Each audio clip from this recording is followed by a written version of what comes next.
warahmatullahi wabarakatuh. Welcome to our channel Grade 5 Official 2020. Ya, apa kabar teman-teman semua?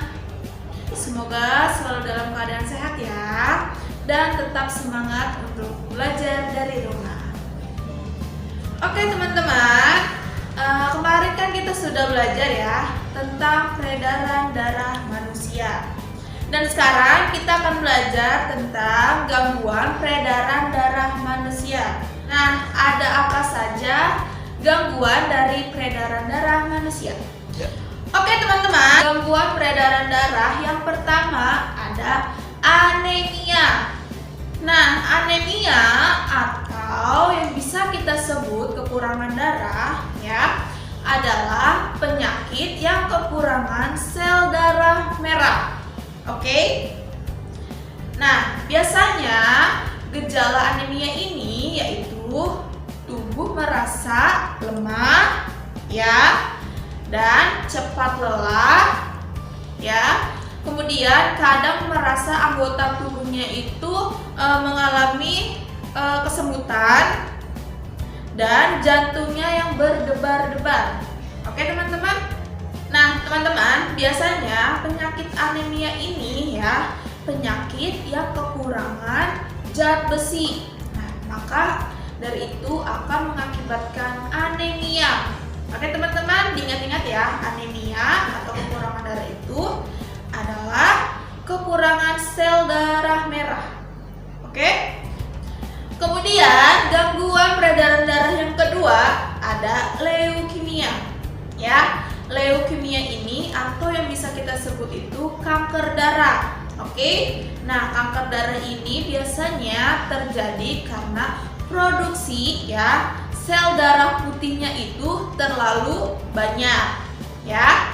Nah, yang mengakibatkan kanker darah ini ya biasanya keseimbangan komposisi darahnya itu terganggu ya. Nah, gejala leukemia ini ya yaitu biasanya merasa lelah ya, terus kurangnya nafsu makan, kemudian lama-kelamaan itu akan menimbulkan rasa nyeri ya. Rasa nyerinya itu ada di tulang, serta terjadinya pendarahan ya di beberapa tubuh. Misalkan nih teman-teman di hidung. Nah, itu merupakan gejala dari leukemia ya. Next, yang ketiga. Nah, yang ketiga ini ada jantung koroner ya teman-teman. Jantung koroner ini biasanya itu disebabkan penyumbatan arteri jantung ya, yang menyebabkan aliran darah ke jantung itu berkurang. Nah, itu maka menyebabkan jantung koroner. Nah, biasanya jantung koroner ini ya disebabkan oleh kebiasaan kita yang mengkonsumsi makanan yang berkolesterol. Nah, itu biasanya akan mengakibatkan jantung koroner ya teman-teman. Next, yang keempat. Nah teman-teman, yang keempat itu ya ada hipertensi ya. Hipertensi ini merupakan tekanan darah yang tinggi ya teman-teman. Kemudian penyakitnya ini biasanya bisa ditunjukkan atau bisa dicek ya teman-teman dengan alat ukur, yaitu pengukur tekanan darah atau yang bisa disebut itu juga tensimeter. Nah teman-teman, biasanya ya penyakit hipertensi ini dapat menimbulkan penyakit lain. Nah, itu jika tidak diobati ya teman-teman. Nah teman-teman, contohnya itu seperti pecahnya pembuluh darah di otak ya. Kemudian menimbulkan penyakit jantung. Nah, itu juga bisa teman-teman. Nah teman-teman, tadi kan sudah penyebab dari penyakit hipertensi ya. Penyakit itu dapat menimbulkan penyakit lain seperti tadi pembuluh darah dalam otak itu akan pecah, kemudian akan mengalami penyakit jantung. Nah, kemudian hipertensi ini memiliki gejalanya ya. Nah, gejalanya itu biasanya sesak nafas saat melakukan pekerjaan yang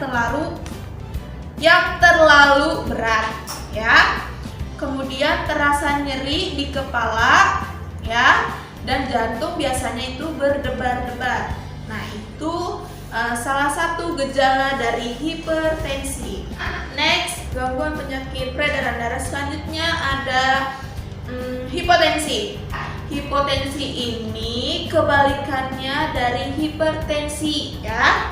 Ingat-ingat, nih, hipotensi ini adalah tekanan darah rendah. Nah, tekanan darah rendah ini yang mengalir pada pembuluh darah, ya, berada pada batasan di bawah normal, ya, atau disebut juga tekanan darah rendah, ya teman-teman.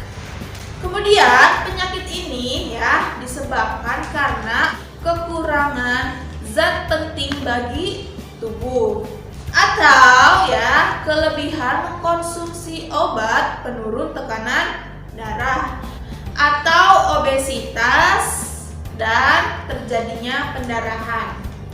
Nah, selanjutnya ada gagal jantung, ya.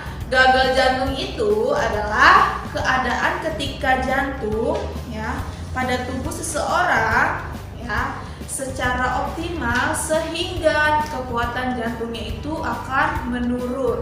Nah, itu yang disebut juga gagal jantung, ya teman-teman. Ya, biasanya, ya, penyakit gagal jantung ini disebabkan karena kekurangan pasukan darah ke seluruh tubuh, ya teman-teman.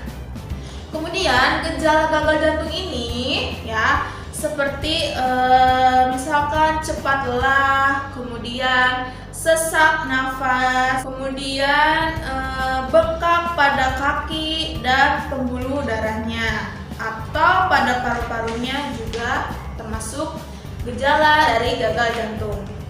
Oke teman-teman, sekian pembelajaran hari ini, ya. Wassalamualaikum warahmatullahi wabarakatuh.